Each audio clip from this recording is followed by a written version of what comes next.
Hello बच्चा party, मैं प्रशांत पाठक आप सबका फिर से स्वागत करता हूं रोशन शाह स्टडी पॉइंट पर। क्लास क्लास 12 के लिए जो आपका अगला चैप्टर है वो है ग्रामीण विकास, और बहुत इंपॉर्टेंट चैप्टर है और बच्चों को इस चैप्टर में बहुत प्रॉब्लम आती है। तो आओ इस चैप्टर को कवर करते हैं। सबसे पहली चीज तो आपको इसमें ये देखना पड़ेगा कि यार ये ग्रामीण विकास जब हम बोल रहे हैं तो यहाँ पे हमारा मतलब क्या है ग्रामीण विकास। बहुत सीधी सी बात है।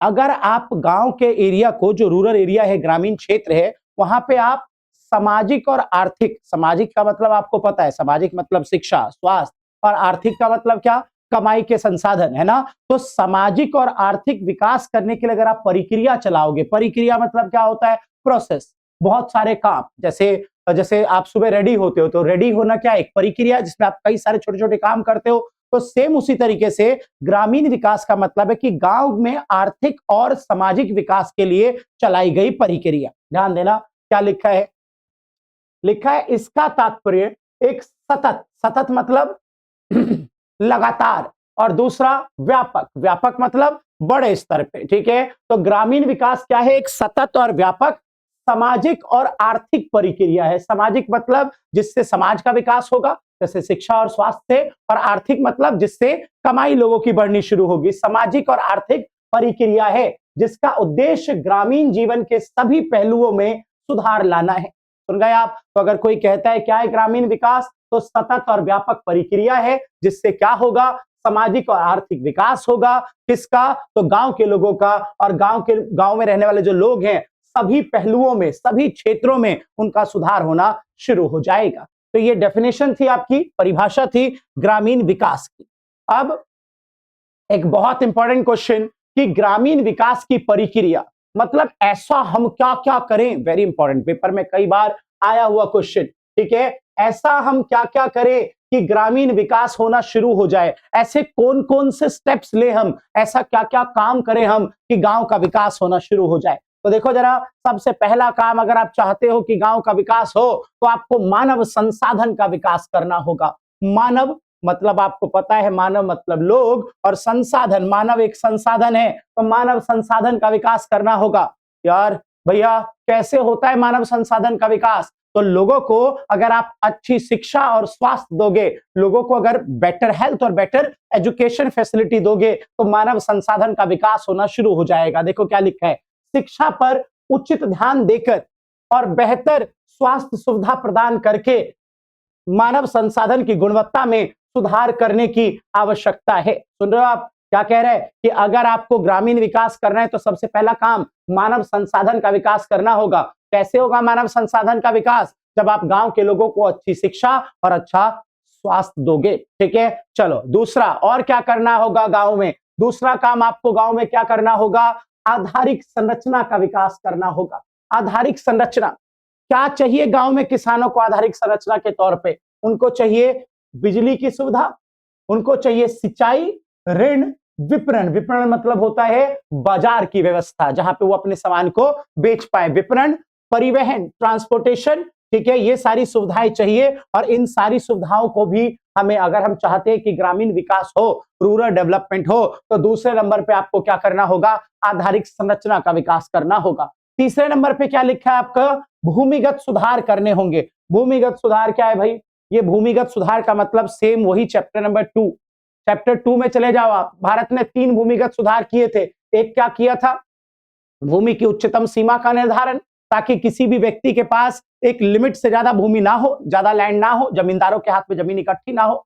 दूसरा दूसरा क्या किया था आपने, जमीन और जमींदारों, जमीन और किसान के बीच जो जमींदार हैं, जमींदारों का उन्मूलन। तो एक तो भूमि की उच्चतम सीमा का निर्धारण करना पड़ेगा ताकि जमींदारों के हाथ में जमीन इकट्ठी ना हो। जमीन और किसान के बीच जो जमींदार हैं उनको निकाल के फेंकना पड़ेगा। और तीसरा, भूमि की चकबंदी करनी होगी। जो किसान का पीस ऑफ लैंड, जमीन का टुकड़ा दूर दूर छोटे छोटे हैं, उसको एक जगह इकट्ठा करके आपको देना होगा। तो तीसरे नंबर पे आपको भूमिगत सुधार करने पड़ेंगे। आगे बढ़िए आप। चौथे नंबर पे आपको काम करना होगा कि आपको गांव में गरीबी का उन्मूलन करना होगा। सरकार ने खुद 2011-12 के सर्वे में, 2011-12 के सर्वे में बताया कि इंडिया में 21.9% लोग बिलो द पॉवर्टी लाइन है, निर्धनता रेखा से नीचे हैं। तो सरकार को ऐसे कड़े स्टेप लेने होंगे, ऐसे कड़े कदम उठाने पड़ेंगे जिससे गांव में गरीबी का उन्मूलन किया जा सके। देखो क्या लिखा है इसमें, कमजोर वर्ग की जीवन स्थिति में सुधार लाने के लिए कदम उठाना शामिल है। रोजगार के अवसरों को बढ़ाने के लिए प्रत्येक स्थानीय क्षेत्र के उत्पादन संसाधनों का विकास करना है। सुन गए आप? सुना आपने क्या कह रहा है? गरीबी का आपको क्या करना होगा? उन्मूलन करना होगा। और एक पॉइंट यहीं पे कवर हो गया है, 5 पॉइंट थे टोटल। एक पॉइंट था आपका रोजगार के अवसर बढ़ाने पड़ेंगे, ये आपका 5वां पॉइंट है। ये पॉइंट तो यहीं पे खत्म हो गया कि भाई गरीबी का उन्मूलन करना होगा आपको। और उसके बाद 5वें नंबर पे क्या करना होगा आपको? गरीबी के उन्मूलन के बाद रोजगार के अवसर उत्पन्न करने होंगे, जॉब अपॉर्चुनिटी। और कहां पे?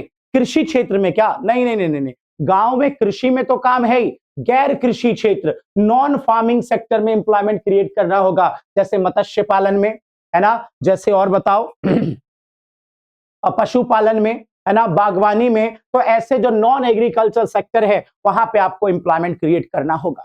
तो अभी तक आपने दो बातें पढ़ ली इस वीडियो में। एक तो आपने ये देखा कि ग्रामीण विकास क्या होता है। तो ग्रामीण विकास क्या है? एक सतत, है ना, सतत और व्यापक सामाजिक और आर्थिक प्रक्रिया जिससे गांव के लोगों का जीवन स्तर सुधरेगा। और क्या है वो प्रक्रिया? क्या क्या काम करना होगा? तो मानव संसाधन का विकास करना होगा, मतलब लोगों को अच्छी शिक्षा और स्वास्थ्य देना पड़ेगा।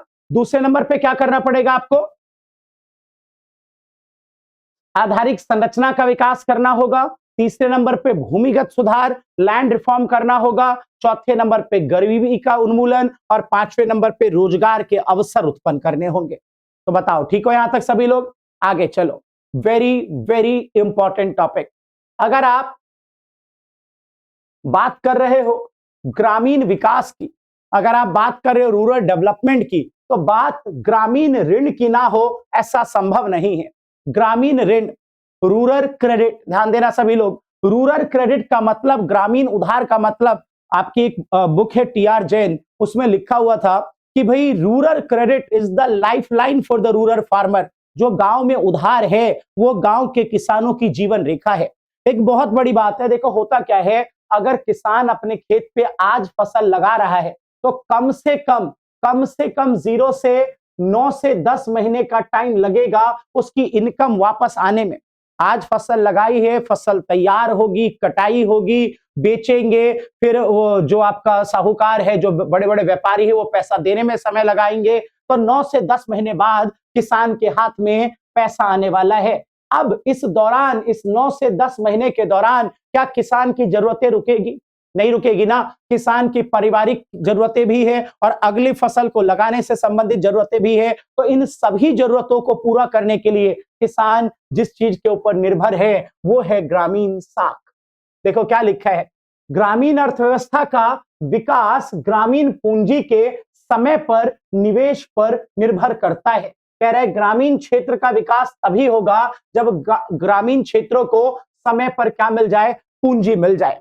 ठीक है, उसके बाद अब आपको ध्यान देना चाहिए कि ग्रामीण साख, इतना देखो, एक तो मैं आपको बता दूं कि 3 मार्कर एक क्वेश्चन आएगा कि ग्रामीण साख क्यों आवश्यक है। तो मैंने आपको बताया, पहली बात कि किसान जब फसल लगाएगा और उसको काटेगा, उसके दौरान 9 से 10 महीने का समय है और उस दौरान उसकी पारिवारिक भी बहुत सारी जरूरतें हैं और कृषि से संबंधित भी बहुत सारी जरूरतें हैं और इसलिए उसको क्या चाहिए? साख चाहिए, उधार चाहिए। ठीक है, अगला क्वेश्चन ये कि गांव के लोगों को साख कहां से मिलेगा? ग्रामीण साख के स्रोत कितने हैं? तो एक है गैर संस्थागत स्रोत, नॉन इंस्टीट्यूशनल सोर्स, और ग्रामीण साख का दूसरा स्रोत क्या है? संस्थागत स्रोत। पहले तो आप ये समझ लो कि संस्थागत और गैर संस्थागत स्रोत होते क्या हैं। देखो बहुत सीधी सी बात है, संस्थागत स्रोत मतलब वो स्रोत जिनको सरकार ने अधिकार दिया है किसानों को उधार देने का। ठीक है, और ये किसानों को उधार किस पे देंगे? कम से कम ब्याज दर पर, और किसानों का ज्यादा शोषण नहीं करेंगे। तो वो है संस्थागत स्रोत। और गैर संस्थागत स्रोत क्या है? तो गैर संस्थागत स्रोत मतलब उधार के वो स्रोत जो सरकार द्वारा मान्यता प्राप्त नहीं है। ठीक है, जो किसानों को ऊंचे ब्याज दर पे उधार देंगे और किसानों का खूब शोषण करेंगे। ठीक है, कैसे? तो हाई रेट ऑफ इंटरेस्ट, ऊंचे ब्याज दर से। तो 2 स्रोत हैं, गैर संस्थागत और संस्थागत। मैं आपको एक और बात बता देना चाहता हूं, 1969, आपको डेट याद रखनी है, 1969 भारत में वाणिज्यिक बैंकों का राष्ट्रीयकरण किया गया। राष्ट्रीयकरण मतलब पूरे देश में वाणिज्यिक बैंकों को खोला जाने लगा, ठीक है। और जब भारत में 1969 में कमर्शियल बैंक का नेशनलाइजेशन, राष्ट्रीयकरण किया जा रहा था, उससे पहले की अगर मैं आपको बात बताऊं तो तकरीबन 93% लोग, 93% ग्रामीण किसान उधार के लिए नॉन इंस्टीट्यूशनल सेक्टर के ऊपर डिपेंडेंट थे और मात्र 7% लोग उधार संस्थागत स्रोतों से लेते थे। मतलब बहुत बुरी हालत थी, ज्यादा से ज्यादा लोग गैर संस्थागत स्रोतों से उधार लेते थे। और फिर 1969 में सरकार ने संस्थागत स्रोतों को विकसित करना स्टार्ट किया, कमर्शियल बैंकों का, वाणिज्यिक बैंकों का राष्ट्रीयकरण किया। और जब संस्थागत स्रोत बढ़ने लगे, जब संस्थागत स्रोत क्या होने लग गए, बढ़ने लगे, तो फिर धीरे धीरे किसान कहां पे शिफ्ट हो गए, संस्थागत स्रोतों की तरफ, ठीक है। देखो बच्चा, मैं आपको बता दूं, अभी आगे लिखा भी होगा, 3 मार्कर एक क्वेश्चन आता है कि बताओ सरकार ने संस्थागत स्रोत उधार के क्यों प्रारंभ किए। तो 2 पॉइंट आप याद रखें। पहला तो ये कि गरीब और छोटे किसान को समय पर और उचित मात्रा में उधार मिल पाए, इसलिए सरकार ने संस्थागत स्रोत स्टार्ट किए। दूसरा ये कि गरीब और छोटे किसान को सस्ते ब्याज दर पर उधार मिल पाए और वो अपने लाभ को बढ़ा पाए। जब सस्ता उधार मिलेगा तो फिर वो उधार लेके और कृषि करेगा, ज्यादा से ज्यादा फायदा कमाएगा, अपने लाभ को बढ़ाएगा। तो इसलिए सरकार ने संस्थागत स्रोतों को प्रारंभ किया था। बताओ ठीक हो बच्चों, क्या ठीक है सबको यहां तक? आओ चलो देखो क्या लिखा है। गैर संस्थागत में कौन कौन आते हैं, देखो गैर संस्थागत में 4 नाम है हमारे पास। सबसे पहला साहूकार। साहूकार कौन होते हैं? साहूकार वो होते हैं जो किसान को ऊंचे ब्याज दर पर उधार देंगे, ठीक है। एक तो ऊंचे ब्याज दर पर उधार देंगे और बिना किसान को बताए उनके खातों में हिसाब किताब, जो बही खाता है उसमें हेरा फेरी कर देंगे। ये है साहूकार जो किसानों को पहुंचाते हैं खूब नुकसान। देखो शुरुआत से ही साहूकार कृषि ऋण का एक बड़ा हिस्सा इन्हीं संस्थाओं द्वारा दिया जाता है। किसान का शोषण अत्यधिक ब्याज दर के माध्यम से किया जाता है और अक्सर उनकी जानकारी के बिना उनके खातों में हेरा फेरी की जाती है। मेरे दोनों वर्ड मिले आपको। पहला क्या कि शुरू से ही ज्यादातर उधार कहां से लेते थे लोग? तो साहूकार से लेते थे। उसके अलावा साहूकार कौन से ब्याज दर पर उधार देता था? अत्यधिक ब्याज दर पे उधार देता था और उसके अलावा बिना किसान को जानकारी दिए बिना उनके खातों में हेरा फेरी करता था साहूकार, ठीक है। पहला संस्थागत स्रोत साहूकार। दूसरा देखो कौन है? साहूकार के बाद किसकी बारी आती है? रिश्तेदार। ये कौन है? रिश्तेदार आप सब जानते हो, संकट की घड़ी में ये आपको उधार देगा और आपसे कुछ उम्मीदें रखेगा। उम्मीद नंबर एक तो पहले आप ये जान लो कि आपको बिना ब्याज दर के उधार दे देगा, आपसे कोई ब्याज नहीं लेगा, आपको उधार दे देगा। अब इसको आपसे उम्मीदें क्या है? उम्मीद नंबर पहली कि आप समय पर इसके पैसे लौटाओगे, जैसे आपकी फसल की कटाई होगी आप पैसे लौटा दोगे। उम्मीद नंबर दूसरी कि जब इसको जरूरत पड़ेगी तो आप उधार दोगे, ठीक है। और प्रॉब्लम क्या है कि रिश्तेदार, आपका गरीब का रिश्तेदार जनरली गरीब होता है, तो रिश्तेदार आपको ज्यादा उधार दे नहीं पाएगा, तो ये एक प्रॉब्लम भी है, ध्यान देना। क्या लिखा हुआ है? किसान अपने ही रिश्तेदारों से धन उधार लेते हैं। संकट के समय रिश्तेदारों की मदद के लिए ये ऋण अनौपचारिक ऋण होते हैं जिन पर कोई ब्याज नहीं लगता है, ठीक है। और आमतौर पर फसल कटाई के बाद इन्हें लौटा दिया जाता है। बोलो ठीक हो? समझ गए मेरी बात? फसल कटाई के बाद रिश्तेदारों के पैसे लौटा दिए जाएंगे, ठीक है। चलो तीसरा, अनौपचारिक क्षेत्र में तीसरा कौन है? देखो व्यापारी और कमीशन एजेंट। ओ भाई साहब, ये जो व्यापारी और कमीशन एजेंट है ना, ये किसान का 2 तरीकों से शोषण करता है। पहला तरीका, ये किसान को कहता है भैया तेरी जो फसल लगी है ना खेत में, उसको तू गिरवी रख दे, मेरे पास तुझे गिरवी क्या रखना पड़ेगा? खेत में जो फसल है। दूसरा, तुझे हम हाई रेट ऑफ इंटरेस्ट पे ब्याज देंगे, ऊंचे दर पे ब्याज दे दिया, किसान से गिरवी रखवा ली उसकी फसल, और जैसे ही फसल की कटाई हुई खुद पहुंच गया कि या तो मेरे पैसे दे दे, और नहीं अगर पैसे नहीं देगा तो अब इस वाले रेट पर, जो रेट मैं बोल रहा हूं, जो प्राइस मैं बता रहा हूं, उस कीमत पर मैं तेरी फसल खरीद लूंगा। देखो क्या लिखा है, ये ऋण प्रदान करते हैं किसानों को फसलों को उच्च ब्याज दर पर गिरवी रखने की शर्त पर, ठीक है। शर्त क्या रखेंगे कि भाई हम हाई रेट पे तुझे उधार देंगे और तेरी फसल को हम गिरवी रख लेंगे, इस शर्त पर कि फसल उन्हें कम कीमत पर बेची जाएगी। ठीक है, तो ये तीसरा आपका जो गैर संस्थागत स्रोत है वो कौन है आपका, तो व्यापारी और कमीशन एजेंट। आगे चले, धनी जमींदार, बोलने का कुछ है नहीं, जमींदार बिल्कुल वही व्यक्ति जो जिसके पास जमीन का पूरा अधिकार है, और हरकत बिल्कुल वही जो साहूकार करता है। क्या, हाई रेट ऑफ इंटरेस्ट पे आपको उधार देगा और बिना बताए आपके खातों में मैनिपुलेशन, छेड़खानी करेगा। ठीक है, तो इन्हीं जगहों से यही वो गैर संस्थागत स्रोत है जहां से किसान को उधार लेना पड़ता था पहले बड़ी मात्रा में। देखो क्या लिखा हुआ है। ठीक है, ये चारों सोर्स पता चल गया आपको।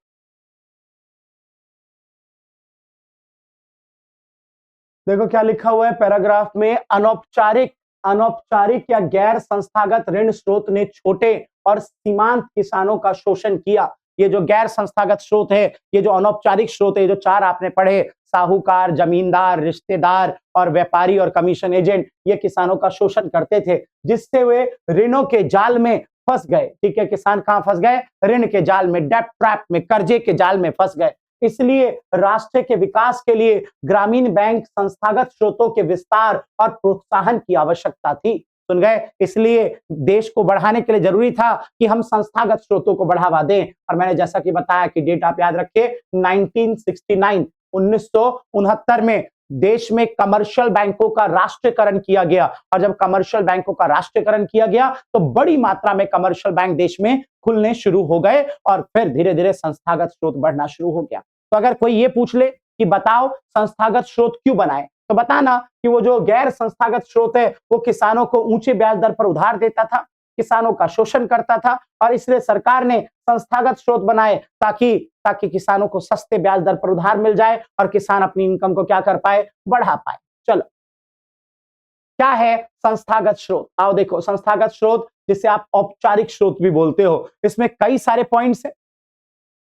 ठीक है, जिसमें से सबसे पहला है आपके पास सहकारी ऋण।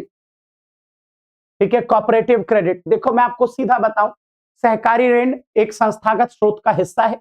और अगर कोई कहता है कि बताओ सहकारी ऋण, कोऑपरेटिव क्रेडिट को क्यों डेवलप किया, तो बता देना कि किसानों को जमींदार और साहूकार के चंगुल से निकालने के लिए, चंगुल में फंसा रखा था उन्होंने। किस चीज का चंगुल? ऊंची ब्याज दर का चंगुल। ठीक है, तो किसान को जमींदारों और साहूकार के चंगुल से बचा पाए, इसलिए हमने क्या बनाया, सहकारी ऋण बनाया। ठीक है, देखो ये क्या करता है, किसान को सस्ते ब्याज दर पर, समय पर, और जितना उधार चाहिए उतनी मात्रा में यह किसान को उधार दे देता है। देखो क्या लिखा हुआ है, सहकारी समिति का प्राथमिक उद्देश्य भारतीय किसानों को साहूकारों के चंगुल से मुक्त करना और उन्हें कम ब्याज दर पर ऋण प्रदान करना था। ठीक है, चलो डन हो।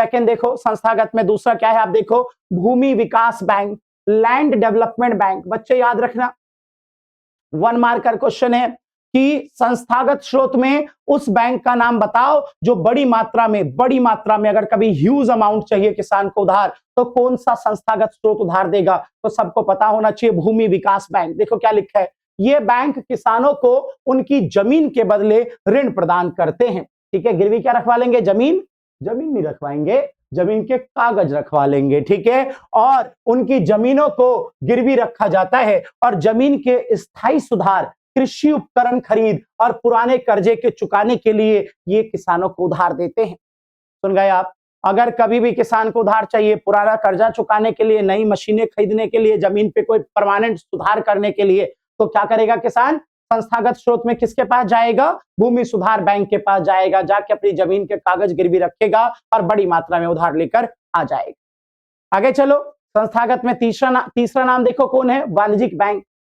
ध्यान देना, कमर्शियल बैंक, जैसा कि मैंने बताया 1969 में जब हमने बैंकों का राष्ट्रीयकरण किया, 1969 में जब बैंकों का राष्ट्रीयकरण किया गया, तो उसके बाद से वाणिज्यिक बैंक डायरेक्टली जनता को उधार देने लगा।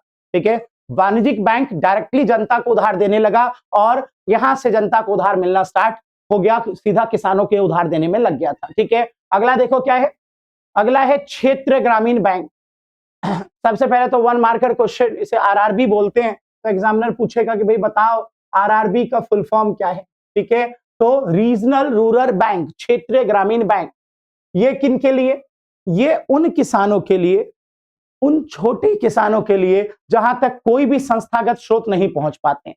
छोटे किसान, भूमिहीन किसान, वो किसान जो जो पुराने आर्टिसन हैं, हस्तशिल्पकार हैं, जहां तक कोई संस्थागत स्रोत नहीं पहुंच पा रहा है, वहां तक उधार पहुंचाने के लिए सरकार ने क्या स्थापित किया? आरआरबी। ध्यान देना, ये उन क्षेत्रों में खोले जाते हैं जहां पहले से कोई बैंक नहीं है। इनका मुख्य उद्देश्य विशेषकर ग्रामीण क्षेत्रों में छोटे और सीमांत किसान, कृषि मजदूर और कारीगर और छोटे उद्यमियों को ऋण प्रदान करना है। ठीक है जी, तो 4 संस्थागत हो गए। 5वां संस्थागत स्रोत देखो कौन है? खुद सरकार। अगर कभी भी आपातकाल की स्थिति होगी, आपातकाल मतलब कभी भी इमरजेंसी होगा, तो उस टाइम पे सरकार सीधा किसानों को उधार देगी। और याद रखना, 1 मार्कर क्वेश्चन है, ऐसे ऋण को क्या बोलते हैं? तकावी, तकावी ऋण बोलते हैं ऐसे ऋण को, है ना, तकावी ऋण। ठीक है, और क्या है, कितने ब्याज दर पे देगी सरकार उधार? तो सस्ते से सस्ते ब्याज दर पर। क्या लिखा हुआ है आपके पास? 6% या उससे भी कम ब्याज दर पर सरकार सीधा किसानों को ऋण देती है। हमेशा नहीं देती, अगर क्या होगा, अगर इमरजेंसी होगी, बहुत अत्यधिक आवश्यकता होगी, तभी सरकार किसानों को उधार देगी। ठीक है, चलो आगे बढ़ते हैं। अगला देखो क्या है। अरे भाई साहब, इससे तो कोई बच ही नहीं पाया, बहुत important question, very important. NABARD, पहले तो याद रखिए 1982 1982 में स्थापित किया गया नबार्ड। 1 मार्कर क्वेश्चन है। ठीक है, कि नबार्ड कब स्थापित हुआ? तो 12 जुलाई 1982, 1982 को नबार्ड स्टेब्लिश किया गया। दूसरा 1 मार्कर क्वेश्चन के नबार्ड का फुल फॉर्म क्या है? NA, national, B for bank, A for agriculture, R for rural, D for development. Hindi, राष्ट्रीय कृषि और ग्रामीण विकास बैंक, नबार्ड। ये है क्या?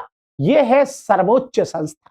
ग्रामीण क्षेत्रों में उधार देने वाले जितने भी बैंक हैं, सबकी सर्वोच्च संस्था नबार्ड है। नबार्ड का काम क्या है? 2 काम। पहले, दशा और शक्ति को सुधारना। किसके? उन सारे बैंकों के जो ग्रामीण क्षेत्रों में उधार दे रहा है। गांव में जितने बैंक उधार दे रहे हैं, उन सभी बैंकों की दशा और शक्ति सुधारना किसका काम? नबार्ड का काम, पहली चीज। और दूसरी चीज, अगर ग्रामीण क्षेत्रों में कृषि के अलावा गैर कृषि काम के लिए उधार चाहिए, तो वो भी कौन देगा? तो नबार्ड बाबा उधार दे देगा। देखो, सर्वोच्च बैंक है जो ग्रामीण ऋणों के विस्तार के लिए काम करने वाले विभिन्न वित्तीय संस्थाओं के कामकाज का समन्वय करता है, समन्वय, तालमेल बढ़ाता है। इसका उद्देश्य ऋण संस्थाओं अर्थात सरकारी समिति, सहकारी समिति, वाणिज्यिक बैंक, क्षेत्रीय ग्रामीण बैंक के स्वास्थ्य और मजबूती को बढ़ाना है। ठीक है, दशा और शक्ति को सुधारना है। ठीक है, और उसके बाद क्या लिखा हुआ है कि ऋण संस्थाओं की वित्त प्रदान करने के अलावा, जितने गांव में उधार देने वाली संस्थाएं हैं उनको तो ये उधार देता ही है, उसके अलावा नबार्ड गैर कृषि क्षेत्र को भी वित्तीय सहायता प्रदान करता है। ठीक है, ताकि एकीकृत ग्रामीण विकास और पिछड़े ग्रामीण क्षेत्रों में समृद्धि आ सके। मतलब समझो आप कि गांव में किसानों को उधार देने वाले बैंकों को तो ये उधार देगा ही देगा, और उसके अलावा अगर गैर कृषि काम के लिए कोई उधार चाहिए तो वो भी कहां से मिलेगा? वो भी नबार्ड से मिलेगा। ठीक है, तो नबार्ड भी आपका एक संस्थागत स्रोत का एग्जाम्पल है। और आगे चलते हैं भाई साहब। नबार्ड के बाद अगली बारी आती है SHG। आप इसको भी नहीं छोड़ सकते, बहुत important. SHG, SHG, self help group. ठीक है, हिंदी, स्वयं सहायता समूह। SHG क्या है? सेल्फ हेल्प ग्रुप है, स्वयं सहायता समूह है। ठीक है, देखो बच्चे, पहले तो इसमें एक 1 मार्कर क्वेश्चन है। प्रेजेंट टाइम में, वर्तमान समय में, अगर कोई संस्थागत स्रोत है जो सूक्ष्म उधार को, छोटे उधार को बढ़ावा देता है, छोटा उधार देता है किसानों को, तो वो SHG है। याद रखना, सूक्ष्म वित्त के लिए जो है SHG सबसे फेमस है। सबसे पहली चीज, छोटा उधार के लिए कौन फेमस है? SHG फेमस है। दूसरी बात, SHG काम कैसे करता है? काम कैसे करता है इससे पहले ये जानो कि SHG किन के लिए स्थापित किया गया। सेम उन्हीं लोगों के लिए जिनके लिए आपने RRB बनाया था। RRB किसके लिए बनाया? छोटे किसान, गरीब किसान, भूमिहीन किसान, वो कारीगर आर्टिशन जो अब बेरोजगार हो चुके हैं, हैंडीक्राफ्ट नहीं है, अब हस्तशिल्प नहीं है, ठीक है, तो उन सभी किसानों तक उधार पहुंचाने का काम किसका? एसएचजी। एसएचजी काम कैसा करता है? एसएचजी महिलाओं का एक समूह होता है। देख लिया आपने?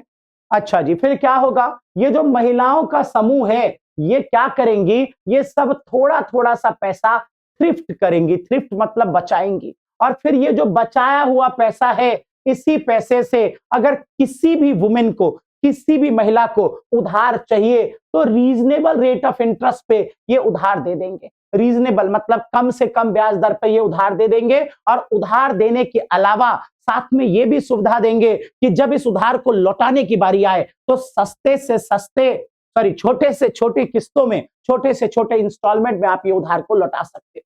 ठीक है, देखो बच्चों, एसएचजी को बनाने का जो मेन पर्पस था, वो था महिला सशक्तिकरण, वुमेन इंपावरमेंट, कि महिलाएं यहां से उधार लेंगी और कोई छोटा मोटा व्यापार स्टार्ट करेगी और सशक्त हो जाएगी महिला। ठीक है, लेकिन क्या कहा गया कि एसएचजी से ज्यादातर महिलाएं उधार लेकर उपभोग पर्पस के लिए अपना पैसा यूज करती थी। सपोज इस वाली महिला ने उधार लिया और उन्होंने उधार लेके क्या किया? उधार लेके भैया घर में एक फ्रिज ले आए।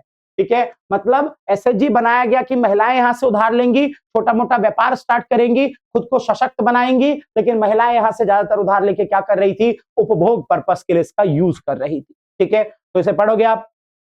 ये 7वां था आपका एसएचजी, मैं पढ़ दूं, देखो क्या लिखा है, पढ़ देता हूं मैं। लिखा है सूक्ष्म वित्त के लिए स्वयं सहायता समूह, बैंक, ठीक है, लिंकेज कार्यक्रम हाल के वर्षों में देश में एसएचजी प्रमुख सूक्ष्म वित्त कार्यक्रम के रूप में उभरा है। मतलब प्रेजेंट टाइम में सूक्ष्म उधार के लिए सबसे फेमस कौन है? एसएचजी है। ठीक है, आगे बढ़ो, क्या लिखा है? इसका मुख्य ध्यान ग्रामीण इलाकों में उन गरीब लोगों पर है जिनकी अनौपचारिक बैंक प्रणाली तक स्थायी पहुंच नहीं है, जो फॉर्मल बैंकिंग तक नहीं पहुंच पाए। मैंने बताइए आपको, छोटे और सीमांत किसान है, ठीक है, गैर कृषि मजदूर है, इन सब के लिए इसे बनाया गया। ठीक है, काम कैसे करता है ये? क्या लिखा हुआ है?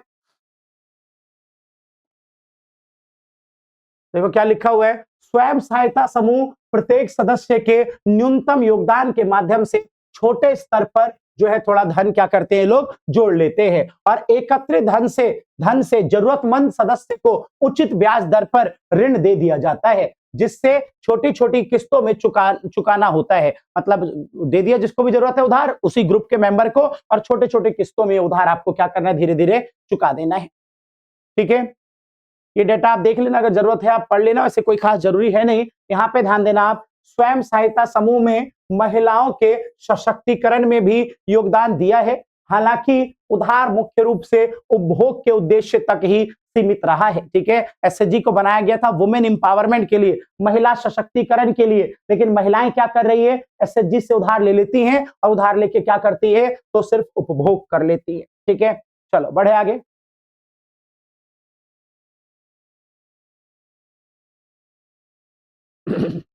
देखो क्या है, जो औपचारिक क्षेत्र है, अगर किसानों को औपचारिक क्षेत्र से उधार मिला तो उसके क्या क्या फायदे होंगे? तो मैंने आपको बता दिया, देखो लिखा हुआ है कि किसान को पर्याप्त ऋण की उपलब्धता होगी, जितना उसको उधार चाहिए उतनी मात्रा में उसको उधार मिल जाएगा। औपचारिक ऋण स्रोत से उत्पन्न आवश्यकताओं के लिए कम ब्याज दर पर ग्रामीण आबादी को ऋण मिलेगा, है ना? अब क्या होगा? एक तो जितना उधार चाहिए उतना मिल जाएगा, दूसरा क्या होगा? सस्ते ब्याज दर पर उधार मिल जाएगा, और तीसरा देखो क्या लिखा है, ग्रामीण क्षेत्र में कृषि और गैर कृषि उत्पादन, आय और रोजगार में क्या होगी? वृद्धि होगी। 3 बातें, सस्ते ब्याज दर पे उधार मिल जाएगा पहला, दूसरा क्या होगा?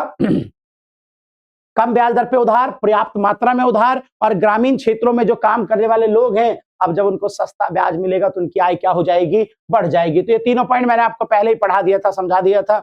चलो जी आ जाओ, very very very important question. ठीक है, जब 2019 में पहली बार इंडियन इको का पेपर हुआ, भारतीय अर्थव्यवस्था का पेपर हुआ 12वीं क्लास में सीबीएसई में, क्योंकि पहले बुक 11th में हुआ करती थी, तो जैसे 12वीं में आया तो सबसे पहली बार इस चैप्टर से यही क्वेश्चन उठ के आया कि ग्रामीण बैंकों में आने वाली समस्या।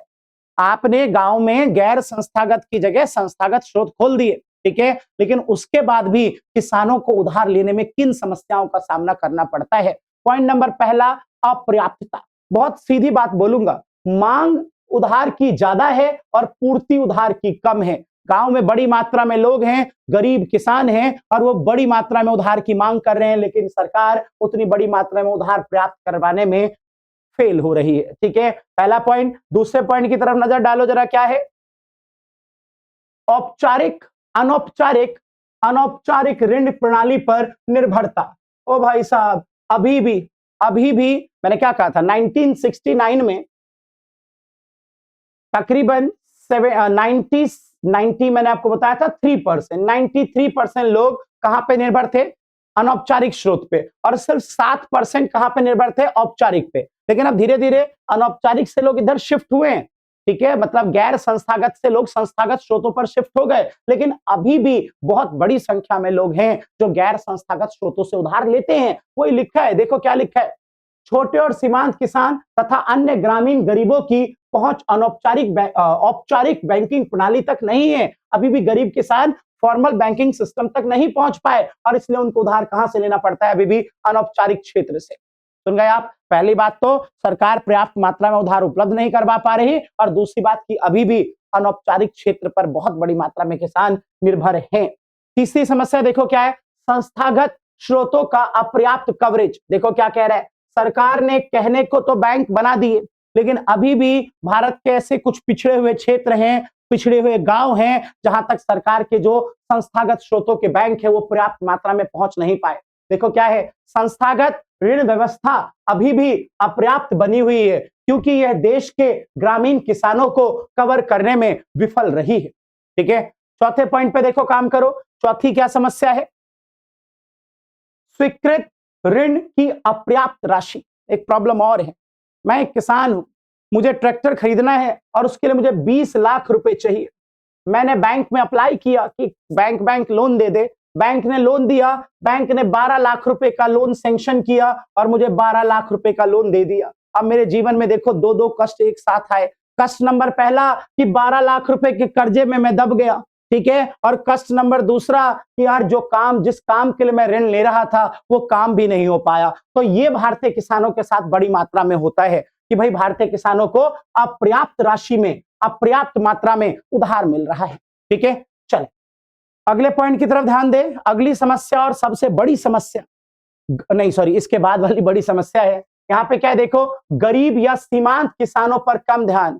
भाई उधार किसको चाहिए रे? रिच फार्मर को चाहिए क्या? अमीर किसान को उधार चाहिए क्या? नहीं, उधार चाहिए गरीब किसान को। लेकिन जब गरीब किसान है, देख रहे हो बाबा को हमारे कितने गरीब है बेचारे, जब ये ऐसा बंदा जब उधार लेने पहुंचता है कहां पे? बैंकों के पास, तो बैंक इनको क्या कहता है कि बाबा मॉर्टगेज रखने के लिए कुछ लाए हो?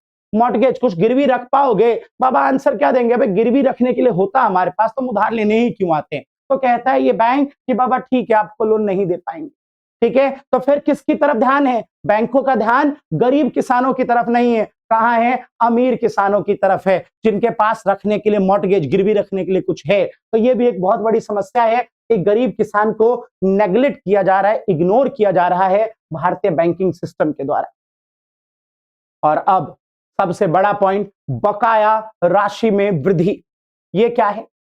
भारतीय ग्रामीण क्षेत्रों में जो बैंक चल रहे हैं उनकी एक बहुत बड़ी समस्या, बकाया राशि में वृद्धि। भारत में किसान बड़ी मात्रा में उधार ले लेते हैं और जब उस उधार को चुकाने की बारी आती है तो कुछ किसान डेलिबरेटली, जानबूझकर उधार नहीं चुकाते हैं। उम्मीद क्या? उम्मीद ये कि जब जब भारत में सरकार बदलती है तब तब एक वादा जरूर होता है, ऋण माफी, है ना, कि ऋण माफ कर देंगे। तो इस लालच में बहुत सारे किसान उधार लेने के बाद चुकाते नहीं है। दूसरी बात, बहुत सारे किसान ऐसे हैं जो उधार ले लेते हैं लेकिन बचत नहीं कर पाते, तो इसलिए वो ऋण चुकाने के लिए कभी पैसे जोड़ ही नहीं पाते। तो वजह कुछ भी है, लेकिन समस्या यह है कि भाई भारत में किसान उधार लेने के बाद बड़ी मात्रा में उधार नहीं चुका पा रहे।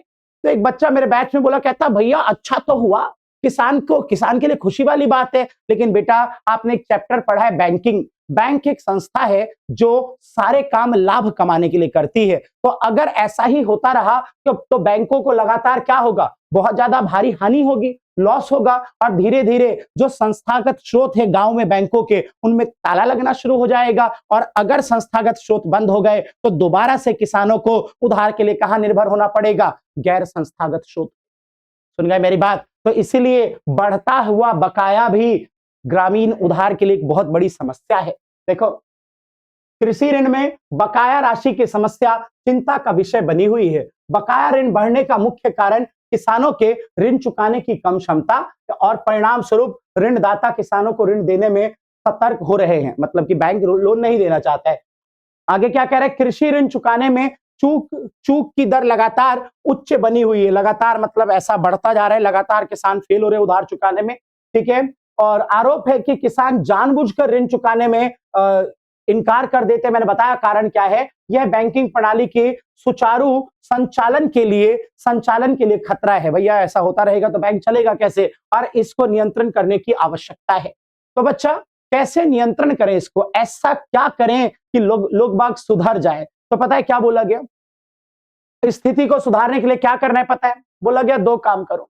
पहला काम मोदी जी ने कर दिया, पहला नहीं दूसरा काम मोदी जी ने कर दिया। 2014 में मोदी जी ने एक योजना चला दी, जनधन योजना, कि हर किसान का एक बैंक अकाउंट होगा, और बैंक अकाउंट होगा तो कुछ तो बचाएगा ना, और बचाएगा तो धीरे धीरे लोन उतार देगा। तो दूसरे नंबर पे बोला गया कि किसानों को बचत की आदत डालनी पड़ेगी, और बचत की आदत डालने के लिए मैंने आपको बताया कि सरकार ने जनधन योजना के तहत, सरकार का यह कहना है कि तकरीबन 40 करोड़ बैंक खाते भारत में खोले गए, ठीक है। उसके बाद एक और काम करना है, बैंक सिर्फ ऋण देके किसान को भूल मत जा। किसान को उधार देने के बाद उसके साथ अपने अच्छे रिश्ते बना, उसे गाइडेंस दे कि उस पैसों को वो कैसे यूज करे, कि वो पैसा उसके लिए प्रॉफिटेबल हो जाए। जब वो प्रॉफिट कमाएगा तो तुझे नहीं भूलेगा। तो मतलब दूसरा काम कि बैंकों को किसानों के साथ अच्छे संबंध बनाने पड़ेंगे। सुन गए, अगर आप चाहते हो कि बढ़ता हुआ बकाया जो है उसकी प्रॉब्लम सॉल्व हो जाए, तो किसानों को बैंकों के साथ अच्छे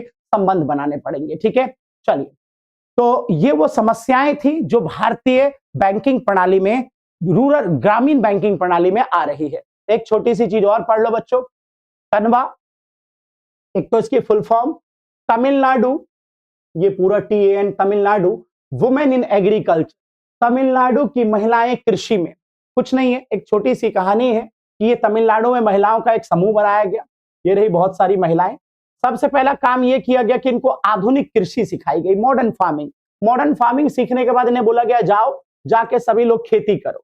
जब जाके ये खेती करेंगे सभी लोग, तो वहां से पैसा कमाएंगे, और जितना पैसा कमाएंगे सब लेके आओ, आपस में इस पैसे को इकट्ठा करो, जोड़ो। और जब ये पैसा जुड़ जाएगा तो जो भी समूह की नीडी मेंबर है, जरूरतमंद महिला, उस जरूरतमंद महिला को इन्हीं पैसों से उस जरूरतमंद महिला को उधार मिलेगा, सस्ते से सस्ते ब्याज दर पे मिलेगा। और उद्देश्य ये कि ये महिला मशरूम खेती का काम, डॉल मेकिंग, गुड़िया बनाने का काम, पापड़ बनाने का काम, अचार बनाने का काम, बीड़ी बनाने का काम, साबुन बनाने का काम, ऐसा छोटा मोटा व्यापार प्रारंभ कर पाए। मतलब आप ये समझ सकते हो कि तनवा कुछ हद तक SHG जैसा है, सेल्फ हेल्प ग्रुप जैसा।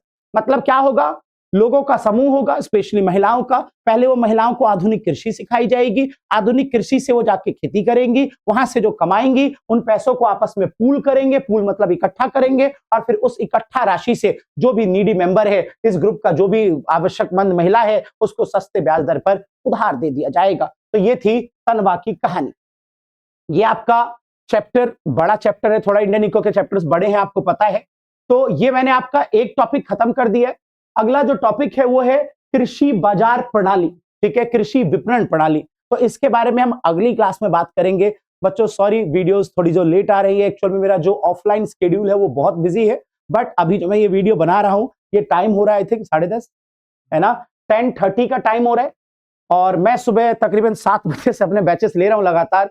तो लेकिन अब मैंने, हाँ, रात के 10:30 बज रहे हैं, ठीक है, और मैं लगातार सुबह 7 बजे से पढ़ा रहा हूँ। ऑफलाइन बैचेस का शेड्यूल थोड़ा बिजी होता है बच्चों, बहुत सारे बच्चे नाराज थे कमेंट में, मैंने देखा, but I am so sorry. मैं पूरी कोशिश करूंगा कि आपकी नाराजगी को दूर किया जाए। मैंने ये फिक्स कर लिया है कि ऑल्टरनेटिव डेज पे, अब यही वाला टाइम में एक स्लॉट मेरे पास खाली है, तो इस वाले टाइम पे आपके लिए मैं रेगुलर आके वीडियो बनाऊंगा। बेफिक्र रहो, प्रॉमिस दिया है, प्रॉमिस निभाऊंगा, सारी वीडियो बना के जाऊंगा, ठीक है। चलो, जय श्री राम, पढ़ते रहो, बढ़ते रहो, और वीडियो को शेयर करते रहो।